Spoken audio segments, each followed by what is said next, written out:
New emails show Epstein telling Ghislaine Maxwell that Trump and an alleged victim spent hours at my house. Newly revealed email exchanges between Jeffrey Epstein and Ghislaine Maxwell shows that Epstein was referring to President Trump as the dog that hasn't barked and talking about how an alleged victim spent hours at my house with him. The email was one of several released early this morning by Democrats on the House Oversight Committee. The message is dated April 2nd, 2011, and it says, I want you to realize that dog that hasn't barked is Trump. The victim spent hours at my house with him. He has never once been mentioned, police chiefs, etc. I'm 75% there. And then Maxwell replied, I have been thinking about that.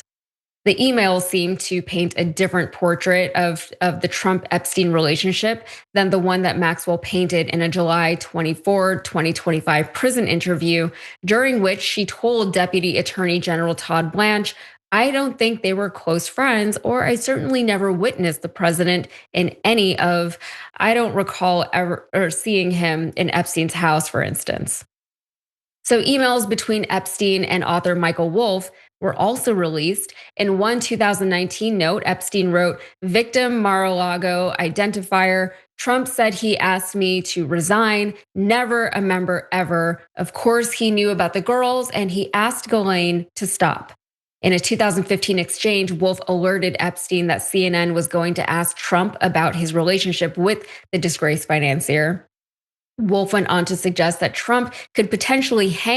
that Epstein could potentially hang Trump or gain political currency if Trump denied traveling on Epstein's plane or visiting his house. I think you should let him hang himself. If he says he hasn't been on the plane or to the house, then that gives you a valuable PR and political currency. You can hang him in a way that potentially generates a positive benefit for you. Or if it really looks like you could win, you could save him, generating a debt. Of course, it is possible that when asked, you'll say Jeffrey is a great guy and has gotten a raw deal and is a victim of political correctness, which is to be outlawed in a Trump regime. The new emails released by House Oversight Democrats come from more than 23,000 documents the committee recently received from that Epstein estate. And Representative Robert Garcia from California, the ranking Democrat on the committee, said that the emails raise glaring questions. Said the more Donald Trump tries to cover up the Epstein files, the more we uncover. These latest emails and correspondence raise glaring questions about what else the White House is hiding and the nature of the relationship between Epstein and the president. The Department of Justice must fully release the Epstein files to the public immediately. The Oversight Committee will continue pushing for answers and will not stop until we get justice for the victims. So the story is breaking, and we will update you as we have more information. Over the weekend, reports came in that Ghislaine Maxwell, by the way, is loving her new special treatment in prison. She wrote a series of letters to her family and attorney talking all about it. She said, I feel like I have dropped through Alice in Wonderland's looking glass, Ghislaine wrote to a relative in a letter dated August 8th.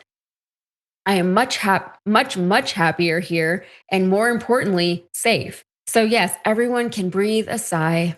And just a reminder, Maxwell was sentenced to 20 years in prison for her role in procuring sex trafficking victims for Epstein, and was initially serving her sentence in a maximum security prison in Florida. Shortly after reporting revealed new details about Trump's relationship with Epstein, however, Maxwell was quietly transferred to a minimum security prison in Texas, a transfer that ran afoul of Justice Department policy as it relates to sex offenders. So, of course, all of this runs afoul of what actual justice is supposed to look like in this country. None of this is right. And these emails, if anything, they reveal how calculated all of this is. Everything from the political leverage these people were trying to get from the president, to how much influence they had over Trump's presidency itself, over, like the PR spin that they were trying to put on everything. I think the most egregious thing that I read there was when they tried to portray, they said, let's just call Jeffrey Epstein a victim if this becomes a thing. The audacity, just it's evilness is what it is. Trying to portray a man like that as a victim of anything, really. And now we see Ghislaine Maxwell is living her absolute best life as if she's Alice in literal wonderland. That is crazy. And on top of, whatever she is experiencing there is there's not allowed to be any kind of reporting about what she is experiencing in prison here in Texas, in her minimum security prison. There are reports that she gets picked up every day and then brought back. There are reports that no one is allowed to talk to the press about what is going on with her. There is very little information that the public has.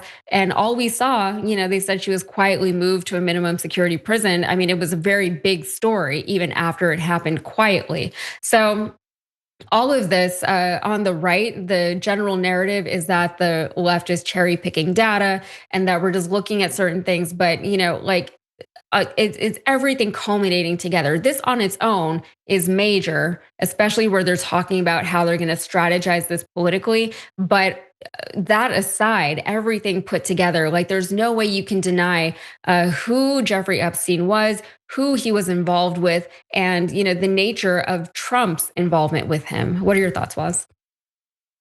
I mean, I don't know how anybody at this point can question the veracity of the claims that Trump and Epstein were boys. This is obviously true. That's a fact.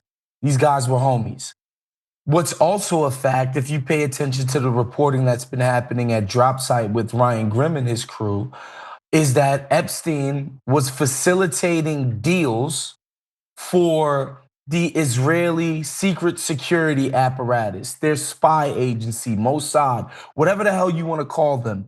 Epstein is facilitating deals for these guys in Africa. He's facilitating meetings between Vladimir Putin and Ehud Barak. Like, this guy was deeply enmeshed within the Israeli security services, right? So what does that mean? He has very powerful friends, both here and in Israel, and probably all over the globe, to be honest. And to me, why does that matter?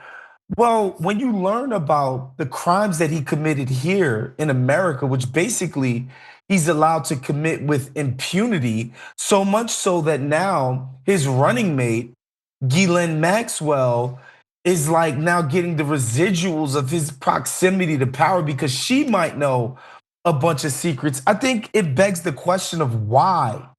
Why do these people get to act with impunity? Like, what are they doing for America and its people that the secret government, these spooks, get to just do the most heinous stuff? We're not talking about letting some, oh, Epstein was like into drugs, or he might have sold some blow, or he might have sold some heroin, or he might have facilitated some gun deals or whatever.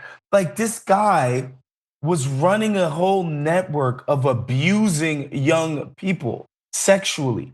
Like, aside from actual murder, it's what we consider to be probably the worst crime in our society. And the idea that he should be allowed to do this for decades under the protection of the American government, the people need to know why. Like, what is your justification for what these guys are doing? And that's why I think it's important, because it would mean that the secret government, the CIA, and all the other, sort of covert governmental apparatuses would have to come to the fore and explain themselves. Why are these people afforded these protections? To whose benefit is this happening? And I think that's what the mad scramble for the cover up. And yeah, some Congress critters are getting involved and some Republicans are getting involved. But like, you remember the Trump impeachment? Oh, he's an agent of the Russians. How the entire party apparatus got behind it. Why are they not behind it with full force, full throated, in public, banging the drums on this from the start? Why is that? Mhm. Because guess what? The Democrats are in bed with the security apparatus too. And so that's why it's this like, excuse me, New York Times is like kind of covering it. Wall Street Journal is giving you dribs and drabs. Is people like Dropsite really digging in the weeds of this cache of emails? And again, I think that these folks should have to speak for it publicly as to why this guy was able to operate for as long as he did and why he was under the protection of the American government. Yeah, I mean, all of these are great points. And, what is becoming more and more obvious as we continue to unravel certain aspects of this story is that Jeffrey Epstein was an incredibly well connected person, arguably one of the most powerful men in the entire world, not just of his own merit, but because of how influential he was with very, very high ranking world leaders, including leaders of countries who may or may not be antagonistic towards the United States. And then, of course, I said this on the damage report, like, I feel like I would believe it, or yeah, I could believe that Trump wasn't necessarily partaking in the things that were going on within Epstein, as far as partaking in the underage girls, et cetera, and things like that. But they definitely were in business together. And as much as Trump and the administration tried to distance him from Epstein, it is very clear that Trump knew what was going on. He allowed it to happen. He maybe even enabled it, and he was getting something out of that relationship. He was getting something out of maintaining that relationship with Jeffrey Epstein. He can tell us all he wants that he banned him from Mar-a-Lago. That's not really true. That's not really what happened. But it's a really weak effort to separate this man from this other man, when we have all this other evidence telling us otherwise. And as we continue to go forward, as much as both Democrats and Republicans try to prevent this story from really getting out to the public, we're just going to keep getting more.